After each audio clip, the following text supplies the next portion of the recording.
Assalamu alaikum wa rahmatullahi wa barakatuh. Welcome, dear viewers, to another live episode of Let's Talk. And I'm your host for the program, Junaid Dar. Dear viewers, I'd like to begin by thanking Allah subhanahu wa ta'ala for giving us this glorious opportunity once again to come together and to talk about His beautiful deen. At the same time, I'd also like to thank Allah subhanahu wa ta'ala for giving us the opportunity to make mention of the blessed Prophet Muhammad sallallahu alayhi wa sallam.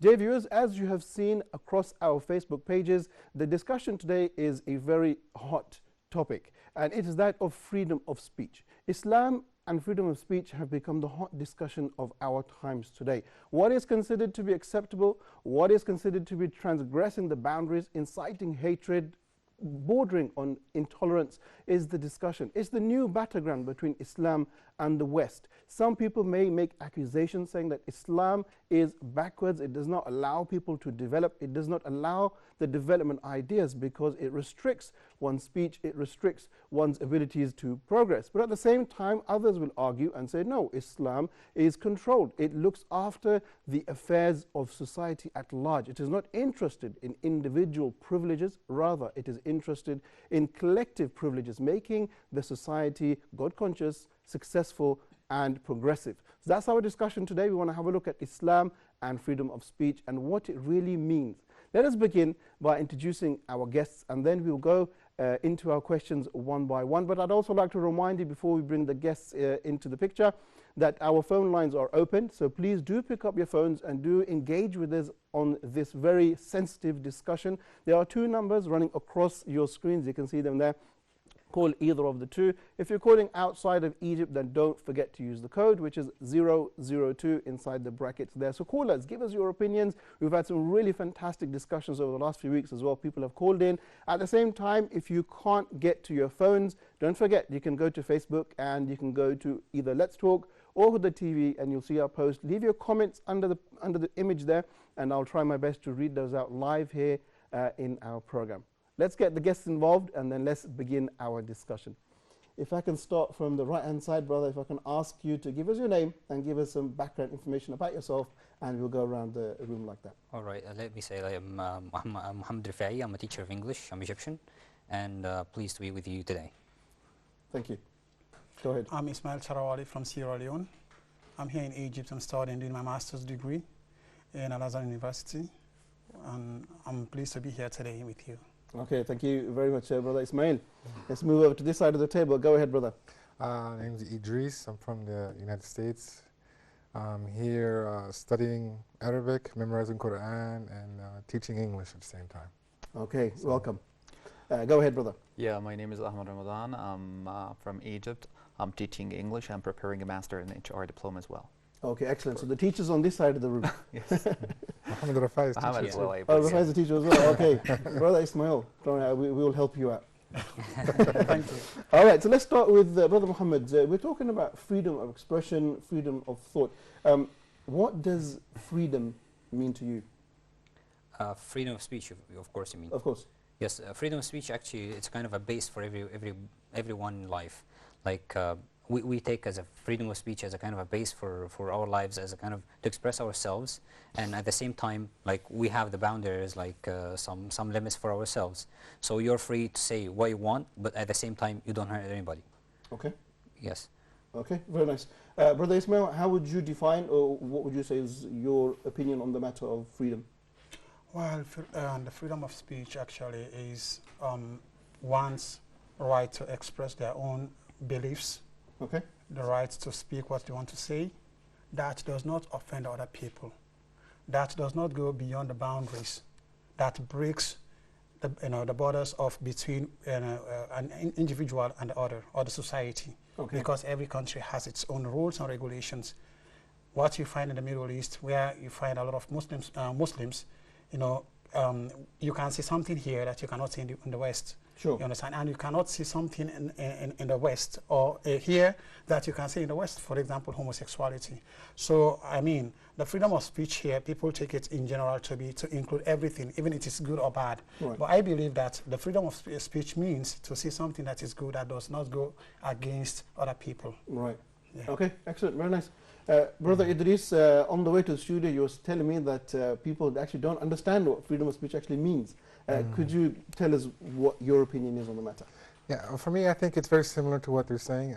I would add just a little bit, you know, in the sense of that freedom of speech isn't absolute, as he said. You know, it's not something that you can, okay, it's free to do whatever and anything, say anything I want, anywhere, any place, anytime. It doesn't work that way anywhere in the world. Okay. Although they would like us to think that it works that way, but it doesn't work that way anywhere in the world. I don't care in the West or here. Everywhere has their boundaries and certain things that you can and cannot do, sure, whether you want to or not. And I don't want it to make people think that, you know, having freedom of speech means that I can't hurt your feelings. I'm free to hurt your feelings all I want. It's not on a personal level. It's sure. on a grander scale than that. I mean, it's not necessarily sensitive to where I have to walk on glass. Mm-hmm. I don't think anywhere is like that, but at the same time, it does have its boundaries. So. Sure, okay. And I'm sure we'll go into more details. Sure. Brother Ahmed, how would you define freedom of speech? Yeah, I'm totally agree with Idris' sense that you are free as long as you are not hurting anybody, and you are free as long as you are not causing troubles to the other persons. I can accept like the constructive criticism as long as it's very nice and you have like your personal distance and my personal distance as well. I can accept as long as you are not exaggerating. This is the freedom. You can express about your inner thoughts, you can express about your thoughts, your way of talking, but in a very nice and decent way. This is the freedom. As long as you are not causing troubles to me, you are okay. Okay. That's what I can think when it comes to the freedom, when it comes to speech. Okay, excellent. Thank you very much.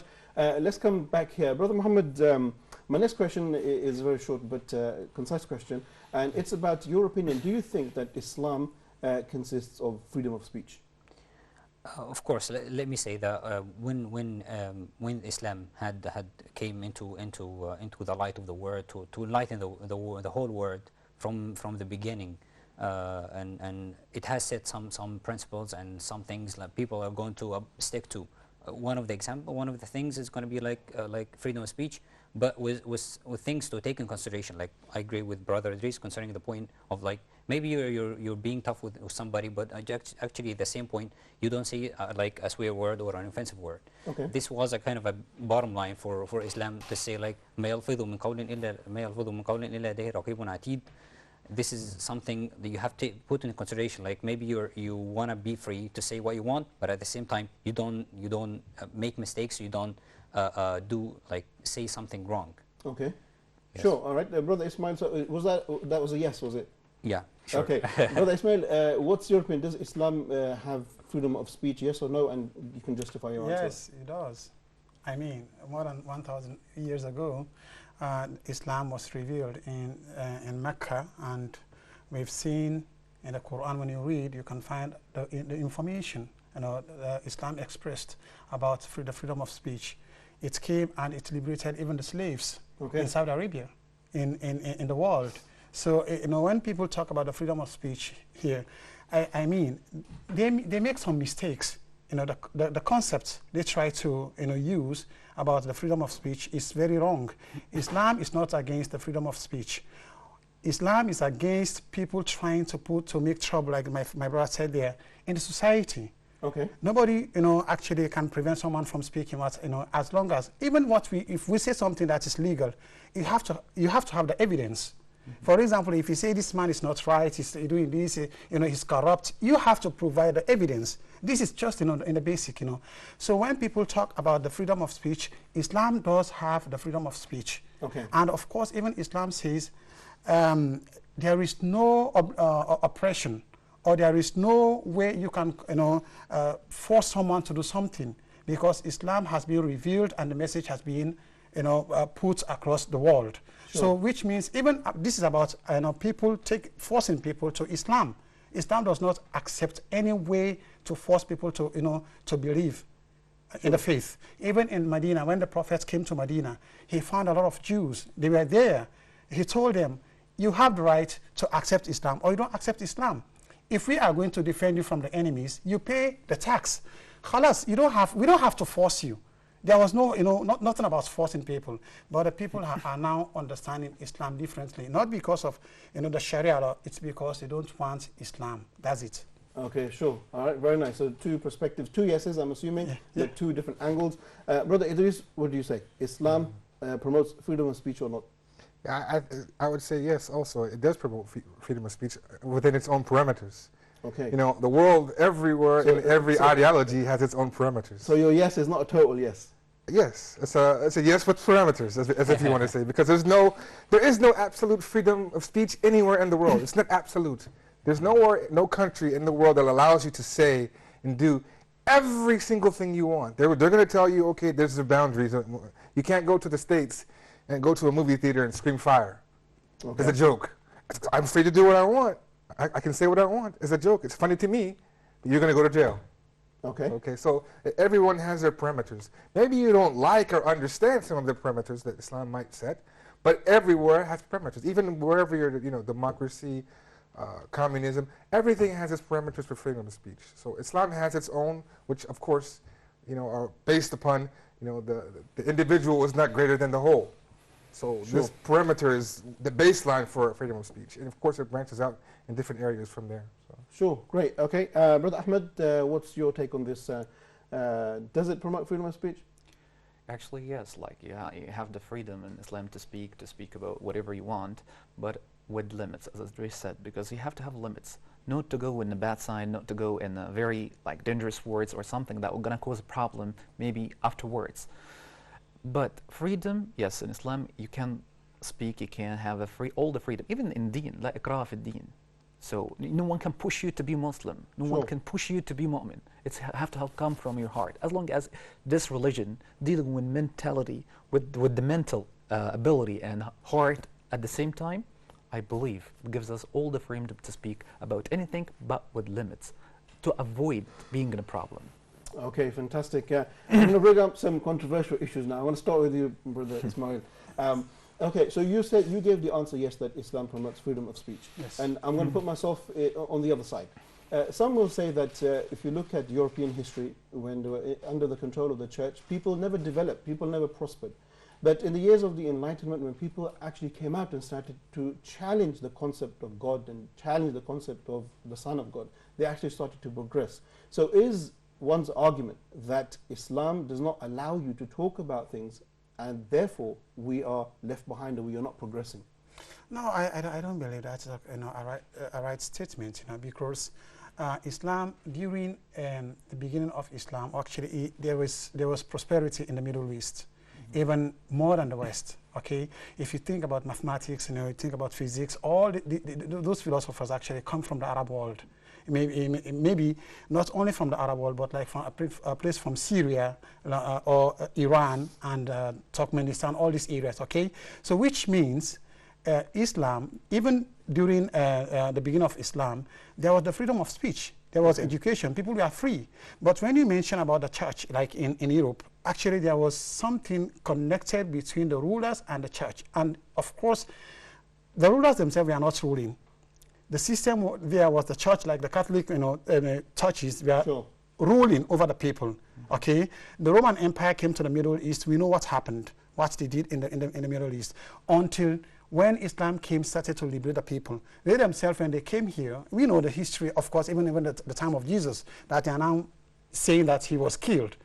What was the reason? It's because of, it was the Roman Empire that was inspiring doing all these things, So there was no freedom of speech from their side. But the side of Islam, like I said, if there was no freedom of speech and there was a kind of fear between the Muslims or being afraid of the other side of the world, the Prophet wouldn't have allowed his own followers to go to Ethiopia. Interesting. They went there. Okay. There was no Islam there, but he sent them there.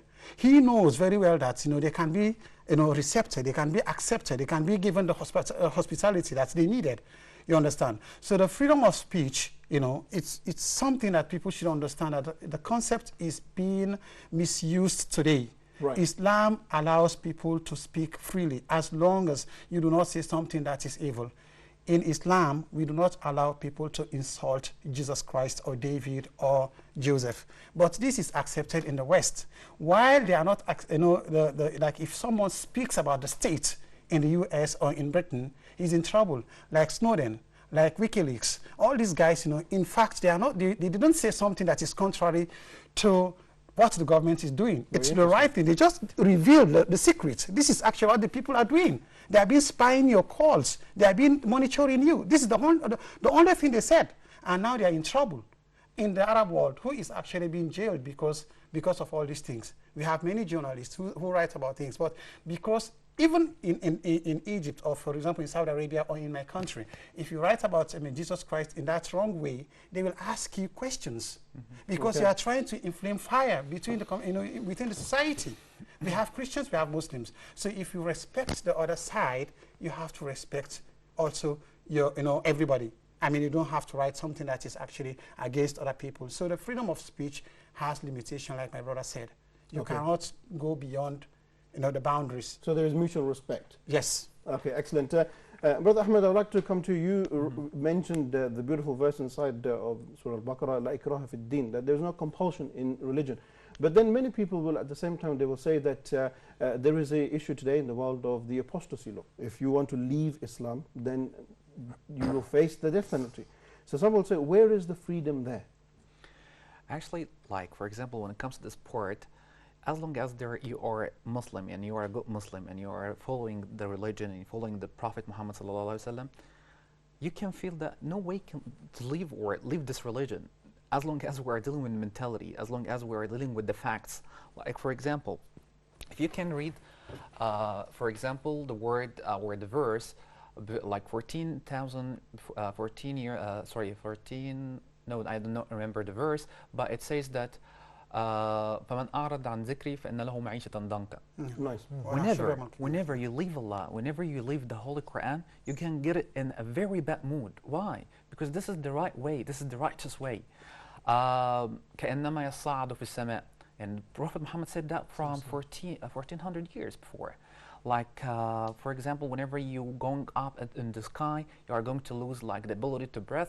So in that case, it's going to be causing a lot of problems. This religion comes with the facts. Why should I leave it? If you have the good mentality, if you have the way of thinking, a logical way of thinking, you can get and be having all the things just to be able to prove this is the right way. I believe this is the freedom. I believe if you would like me to communicate with anyone, even disbelievers, if you can prove something against Islam, okay, so you're right. No one can prove something against Islam. Sure. Okay. Brother Muhammad, if I could come to you now. In the West, they claim that they have total freedom of speech, so much so that, going into similar to what Ismail was saying, that they feel they have the right to insult God, to insult the prophets. What does Islam say about this? What's Islam's position when it comes to insulting God or insulting the prophets? Actually, as a matter of fact, like as Islam, as we all in Islam know all about Islam, like Islam has got like some basics for all Muslims, that we don't come close to the prophets. All prophets, we respect all prophets, all messengers, and like we don't speak badly about these things. Like we show respect. Like if we want, like if they want us to respect them, like why don't they respect respect us and our prophet as well? The point is, like, when those caricaturists, like somebody like draws a caricature about something about Prophet Muhammad ﷺ in an offensive way, like what do you expect from us? Like we welcome you, like come to our house and we're gonna like give you food and everything. No, of course not.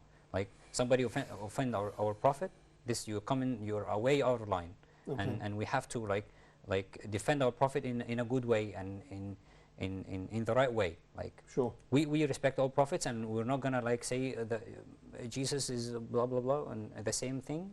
But we have to know like our religion and the good seerah. And somebody if somebody like talks in a bad way about Prophet Muhammad, like he got married to like many women or something like that, but we're ready to defend. Like we know what we're gonna say. Very nice. Like it's not only about drawing or saying things, but we know the seerah well to defend well. You know, and Islam, of course, like respect all prophets. Like we believe in all prophets. We believe in all books. We believe that there is only one God. And I think, Brother Muhammad, just to add to that, our history, Islamic history, will show that Islam has never insulted any faith or any prophet, even if it's not a prophet from within our books. It's never insulted anybody. Yeah, never ever. Yeah. Let me just say something. Sure, go ahead. Even Allah subhanahu wa ta'ala, when He said that اذهب إلى فرعون إنه طغى وقولوا له قولا لينا. So Subhanallah. what does it mean? Very Even nice. if Allah subhanahu wa ta'ala, when He talks or speaks to a person, is this believer, speak in a nice way? Why? This is the respect, one of the main factors in Islam. Very So nice. we have to respect all the religions. We have to respect all the mentalities as well. Okay. So that's what, even the respect, one of the main factors in Islam. Excellent. Just go very ahead. fast, even another ayah, just to make it quick, I'll give you translation, is that it tells you don't insult their God because you'll force them to Yes. insult Allah. That Subhanallah. is correct. So I mean, he's telling you don't force people to do something that, out of respite because you're poking them and defaming them, and don't do this type of thing. This is from our religion, so. SubhanAllah. Brother Idris, I want to follow that up with a question linking to what Brother Muhammad said about the Prophet ﷺ. Some Westerners or some people who may not have a faith, they have a difficulty in understanding why Muslims take it so personal when there's comments made against the Prophet ﷺ. Can you put that into perspective for us? I think this is probably because they don't understand the relationship between the Muslim and the love for the Prophet Muhammad ﷺ. It's different for them. They don't have that relationship the same way that a Muslim has it with Muhammad ﷺ. So it's like, imagine, the way I used to tell people in the West, imagine someone came and spit in your mom's face. You'd feel insulted. Or, came and, insulted your father. You'd feel insulted. Of course. That's how we feel about Muhammad ﷺ. He's closer to us than our own parents. Okay. So how will we feel if somebody comes and insult your parents? That's just the same way we feel. This is how close he is to us. They don't understand that. They have a different mentality because coming from that type of environment, they're not taught or brought up that way to think of Isa alayhi this way. Jesus. They're not really, they don't have the same connection. They love him and they try to honor him, although a lot of them don't, but they try to in their own way, but they don't have that same thinking, that same mentality as the level of love as the average Muslim does for Muhammad ﷺ. Okay. I just wanted to add a few more things about what you said about, like, a lot of people don't understand the apostasy law. And I always tell them, in most countries, especially in the West, you have a law for treason. Sure. What happens if you do treason against your country? What do they do to you?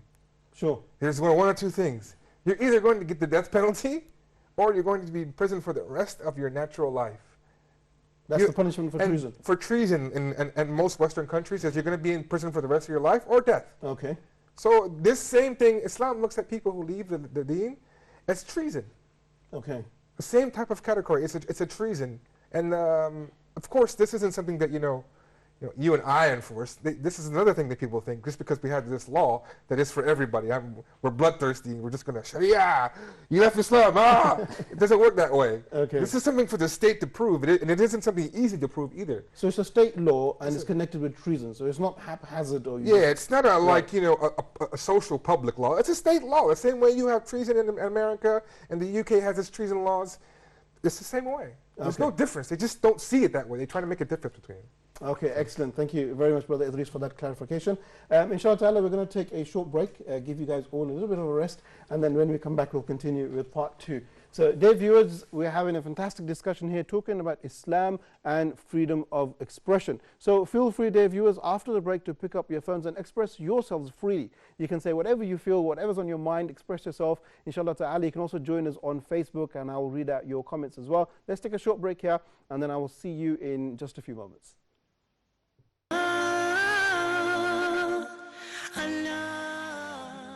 Assalamu alaikum wa rahmatullahi wa barakatuh. Welcome back, dear viewers, after a very short break here, joining us live on our fantastic program, Let's Talk. In our first part of the program, we looked at the concept of freedom of expression, freedom of speech, and we looked at Islam's interpretation, or Islam's version as well, of what that means. Let's continue with our discussion. Let's turn to Brother Muhammad, and let's ask, is there such a thing as total freedom of speech? Anybody can say anything they want, whenever they want, to whoever they want. Yes, let's say, we are not going to talk about freedom of speech as a beginning, but just let's say, what about like freedom in all? Like, can anybody takes off his clothes and go naked in the street? Of course not. Like, there is a law organize people's lives, and things are going in a smooth way and in an organized way. Like, a law goes on everybody, like a freedom of speech, a freedom of dressing or something. You have a dress code or like something like that. I mean, like freedom of speech, like in Islam, there is nothing like total freedom of speech. Like of course, like if you go to like Europe, I've just learned that like from my brothers. Like if you travel to Europe or USA, like you don't have like total freedom of speech. Like I remember myself like as a Muslim, when I write something on Facebook or anything, I always remind myself like I'm not an angel, of course. Like I just make mistakes, and I sometimes I slip. Like I've got slips of tongues, but I always remind myself like to stick to the rules of Islam, not to hurt, not to offend somebody, not to be away or out of line, and to talk about gods and prophets. Specifically, I've got like Christian friends. Like we always talk. We have a good relationship. Sure. Maybe we have some debates, some arguments about like gods and things. But we don't never ever like insult ourselves like each other. Okay. We respect. There is a mutual respect. Sure. There is nothing called total freedom of speech, but there is something called respect with freedom of speech. Excellent. Okay. Okay, thank you very much. Brother Ismail, what's your perspective on the same question? Is there a concept as total freedom of speech? No, I don't believe so. Okay. There is not. Because, you know, the only thing that people don't understand is because they don't give the detailed explanation that you have the freedom of speech, but do not, you know, offend someone. Okay. I think this is actually what is missing, you know, because when they say the freedom of speech, they feel like I can just say anything. I can just go out, start to draw a prophet in that bad manner. But also what I want people to understand is that the West have been doing all these things, whether in France, Sure. whether in Denmark, to try to create problems in the Muslim societies. They know that when they do something that is actually, you know, offending to their own religion, they will react. And the reaction, all the media, what they keep saying, oh, look at the Muslims are doing this, they are burning churches, they are doing all these things, you know. This is what they are looking for. Sure. Because there is no, they don't benefit anything from saying all these things that the Prophet, you know, got married to 7 wives. I did history, Islamic history. I know very well that the Prophet did not have any relationship, you know, intercourse relationship with all those women. Most of them, their husbands died. Okay. During wars, and the only way to protect them was to bring them in his own home, and he took care of them. That's actually what he did. But they don't understand. They keep saying at 9, they keep talking about Aisha. All these things is just to try to cause problems within the Muslim communities. So I want people to understand that there is no total freedom of speech. Sure. If you go to England, do not speak about the kingdom. Okay. If so you go to Japan, you can't speak about the Queen. you can't speak about the Queen. Be careful when you speak about the Queen in England.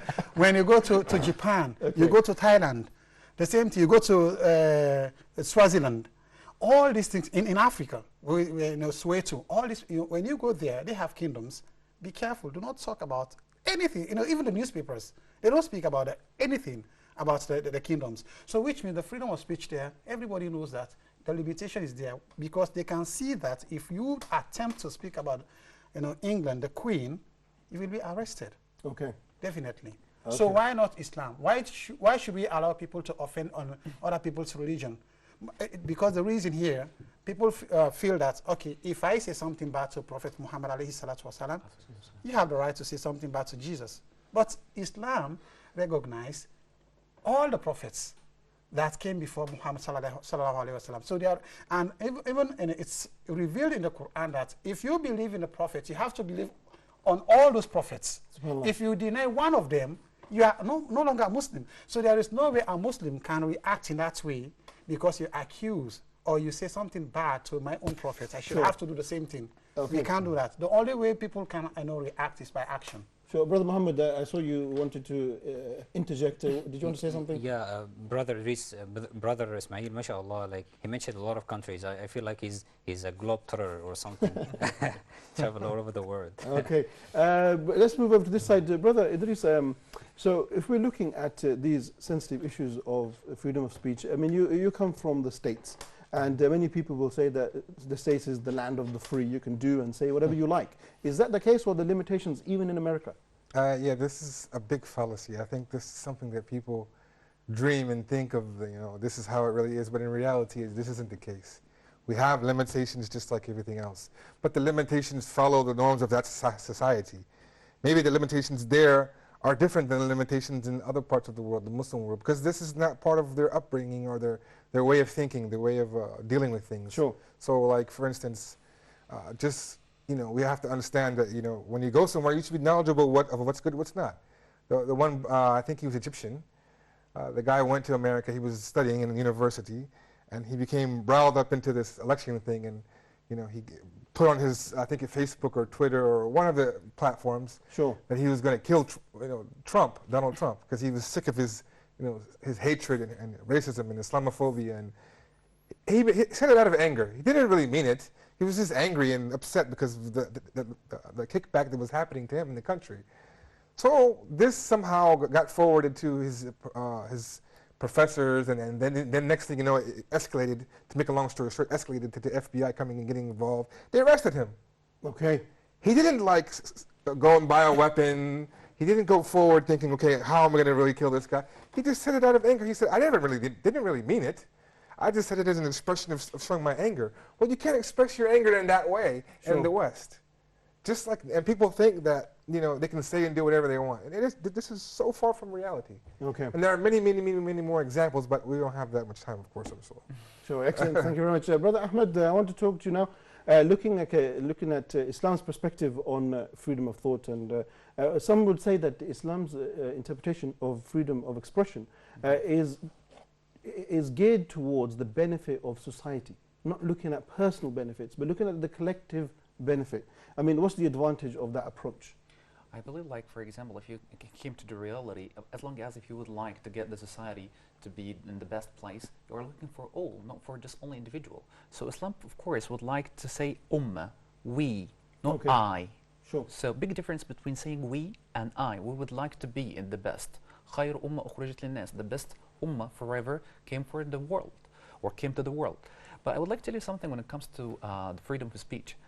When it comes to the WhatsApp as a program for chatting or something, you can see like this end-to-end encrypted. Like, for example, you cannot, because it has like a lot of problem between the CIA or the Agency of Intelligence, I don't know actually, for the United States. It wants just to know each and every single chat history between the whole world. Just to be able to spy about that. That's why it was like a kind of problems between the CIA and WhatsApp. That's why you can find just end-to-end encrypted, which means that no one can leave you to do whatever you want. It you have to have limitations. Sure. That's why, as long as you are free and respect my personal distance and my point of view, you're free. Okay, excellent. Simple. All right.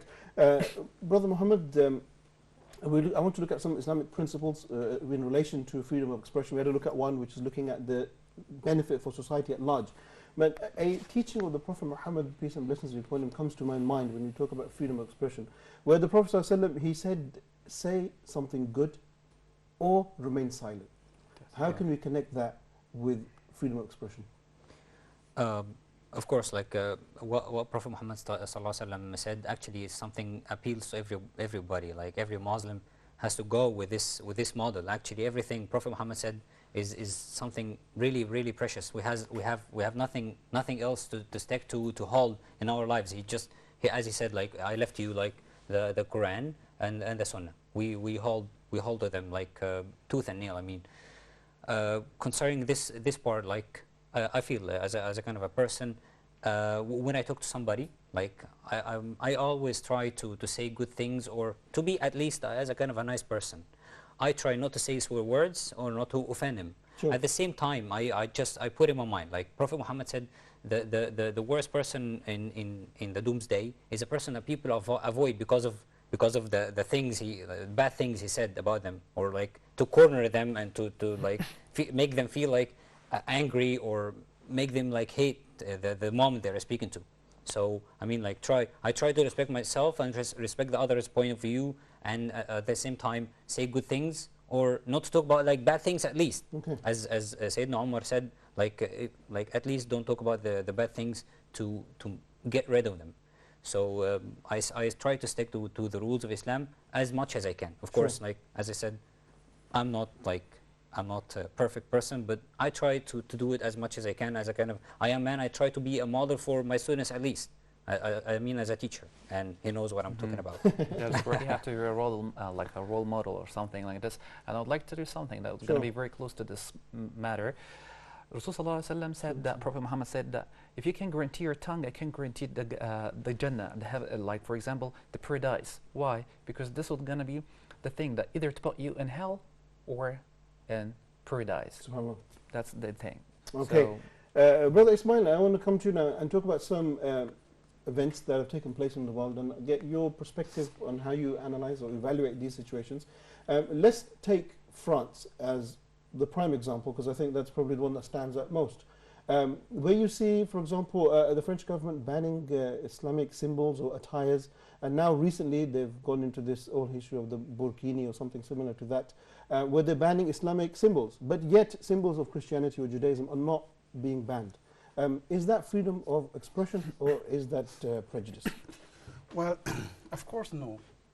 Of course no. You know, in the West, especially in France and some of these other countries, I actually feel it so much when the France government comes up with an idea of trying to, ban some of the Islamic activities in France, because it has the biggest number of African Muslims in Europe. Okay. And of course, the relationship between France and Algeria. They went to Algeria, they took more than 100 years, you understand, when they occupied that country. And that brings about a relationship between them and the Algerians. Why you find a lot of Algerians in France. So they have a big number of Muslims that they are part of their society. They have been, even recently they had an African woman who was a minister.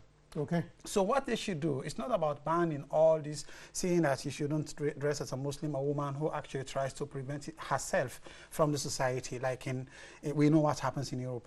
The best thing to do is to give them their freedom of, their freedom of, code of dress. They should allow them to dress the way they want to dress. The only thing they should maintain is the order of the public. You understand? The order of the public. You cannot, defend one section of the public, and while they are exposing the other into some kind of criticism. You understand? Nobody can approve that you should talk about Hitler, or you should talk about the Jews who were killed in Germany. If you speak about them, you say, even if you say that's not true. Of course, I followed a newspaper in France, okay, where, in England, a lady who was an MP, she said that, look, what they've been published about the Second World War, about the killing of the Jews, was not correct. The number of the dead Jews was not up to 6 million. She was lambasted, comments were coming from all over the world. And she was trying to express herself, nothing than expressing herself, So the government, the French government is doing something that is wrong, because even the recent attack that happened last year, where a Muslim from Mali, he sacrificed his whole life to save the people that were being murdered. Okay. He was not a Christian, he was a Muslim. And the Muslim community in France have been participating even in the military of France. You understand? Okay. So the idea of trying to ban Muslims of dressing this way, dressing that way, I think this is not the problem. The problem is actually they have to change the way the people think in France, because you cannot see someone, as you see them, they dress like a Muslim, you think he's a terrorist. Sure. This is not true. We have the big terrorists today who cannot even kill. They don't even want to kill hundreds. They want to kill thousands. We see that happening in Syria. We see that happened in Libya. So if you talk about only a single Muslim coming to the market because she dressed like a Muslim, and then you start to say that she's a terrorist, definitely the people are going to react. And especially when the government, accepts that what the people are perceiving of this woman is true, sure, she's in trouble. Okay, thank you very much, Brother Ismail. Brother Idris, I want to now talk about something connected with what Brother Ismail was talking about, and that freedom of speech, especially in Europe, is linked with Islamophobia. You tend to find many of the countries now are, like we said, banning Islamic identities or Islamic symbols like the minaret or the dress or the hijab and so on and so forth. Is that really freedom of expression, or is that Islamophobia? I think it's clearly Islamophobia. It's a clear, if it was a freedom of expression, then they would have a clear pattern of what they're doing. But it's clear prejudice, it's clear, it's very clear. They're not even trying to hide it. So it's basically sort of what the Prophet ﷺ told us about how all of the nations and all of these people will come against you one day. Okay. And it won't be logical. It's just going to be out of their hatred for Muslims. Why? Because of some people doing some things that are un-Islamic, but they're using this opportunity to use it as a tool or a means to go against the entire thing. And a lot of the laymen are just feeding into it because of lack of understanding or knowing what's reality.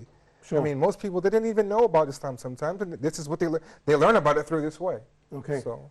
All right, we have a few minutes left. Brother Ahmed, I want to ask you, how can Muslims engage in freedom of speech correctly so that they prosper and so that they develop themselves as a community, as a society? Applying all the rules and what we have got from Prophet Muhammad ﷺ and all the instructions from the Holy Quran and a good way of communication, and also enhance the way of dealing with the humans, show our religion and instructions, show the way of dealing to the other nationalities, not because this is like this flavor or this is Christian or Jewish. No, I'll not treat Rasul ﷺ, Prophet Muhammad ﷺ with dealing with all yes, all aspects and all the people. So we have to show, we have to engage with them. Okay. Maybe someone will gonna say announce his Islam or her Islam. Maybe. Inshallah. Brother Muhammad, I can ask you as well, as a teacher, teaching people skills and teaching people languages, what would you say to people, how they can use freedom of speech so that they develop themselves as well? Yes, actually, the thing starts from school when we start having some classes for discussions and to teach the guys how to interact, how to express themselves in a good way. Actually, when we have like a kind of a conversation like this one, I benefit from my brothers, I benefit from you. I listen to every word, I put in my mind, I feel, I like to think about this way of talking, like I try to teach myself at least, and then put that into like so action. You encourage your students to have discussions and debates and presentations, and we are about to do that like this year, inshallah. Excellent. But actually it's just the matter of time. But the things I just working on is to put people into like listen to each other, listen to the way we talk, the way we discuss things together. Okay, excellent. Thank you. Ismail, very quickly, how can we use freedom of speech to better ourselves as well? Well, actually, we should always be the symbol of good people. I mean, we should always try to see something that is good. Good. Very We nice. shouldn't offend other people. Sure. Like Dr. Zakir Naik said, if you don't know about Islam, do not speak about Islam. Okay. For those who don't know about Islam, don't offend Muslims, so that there will be no problem, because Muslims never offend other people's prophets. So this is actually what I have as the message to the audience. Excellent, very nice. And Idris, you get the last word. You mentioned something very nice during the break about the Enlightenment and Muslims also going through an Enlightenment period. Very briefly, how can we benefit from freedom of speech, and also just give us some insight into our Enlightenment period? Just briefly, the way to benefit from freedom of speech is to follow Rasulullah the way he did it. He had examples of when he was oppressed, when he had power, when he was trying to do this, trying to do that. His examples will show you how to act. There's a time to be tolerant. There's a time to not to be tolerant. If we were to delve into the seerah and understand these things and how to implement them for yourself, you can't implement, for what the government's different. But for yourself, you'll improve your relations with a lot of people, and you'll garner their respect. And the thing I mentioned about the Enlightenment was that some of the world's benefits from the Muslims' enlightenment, from our freedom of speech, from the things when we were studying, from the scientists. So many inventions that we have today and we deal with and have luxuries of life came from Muslim freedom of speech in our enlightenment period. When Europe was going through the Dark Ages, the Muslims were soaring and exploring and coming up with so many wonderful things. They were so clean and so much surgery, and they were doing everything we benefited from. They're not giving them credit to where it came from. Credit is being dismantled and not talked about as if it came from the West, but really it didn't come from the West. Okay. So freedom of speech, we did gain a lot from it. The world gained a lot from the Muslims' freedom of speech. Okay, excellent. Thank you very much, Brother Idris. I'd like to thank all of you for coming to the program, Brother Muhammad. Thank you very much. Brother Ismail, a pleasure as always for your time and for your efforts. Thank Also, you. Brother Idris, thank you very much, and Brother Ahmed as well. I appreciate all of your efforts, and collectively like to say Assalamu alaikum to you all. Alaikum salam wa Thank you barakatuh. very much. Dear viewers, we've come to the end of our program today on Let's Talk. What a fantastic discussion talking about Islam and the freedom of speech or the freedom of expression. Now, as our guests have said very correctly, there is no such thing as total freedom of speech. Rather, it's about respect. Rather, it's about tolerance. Rather, it's about understanding your neighbor and not offending your neighbor, and your neighbor not offending you, so that you can work in harmony, be he Muslim or be he non-Muslim, but working collectively and working in a harmonious environment. And at the same time, dear Muslim audience, a very strong message out to you all. Number one, we should engage in freedom of speech. And just like the brothers, the guests said, that we should get engaged in what? In science, in thinking, in languages, in inventions. We should start to express ourselves with these new ideas, with these new skills. And inshallah ta'ala, like that, we can benefit and we can better our ummah, our society, and improve. I'd like to thank all of you for tuning in today on our program. And I will see you hopefully next week at the same time, at the same place. Until then, Assalamu alaikum wa rahmatullahi wa barakatuh.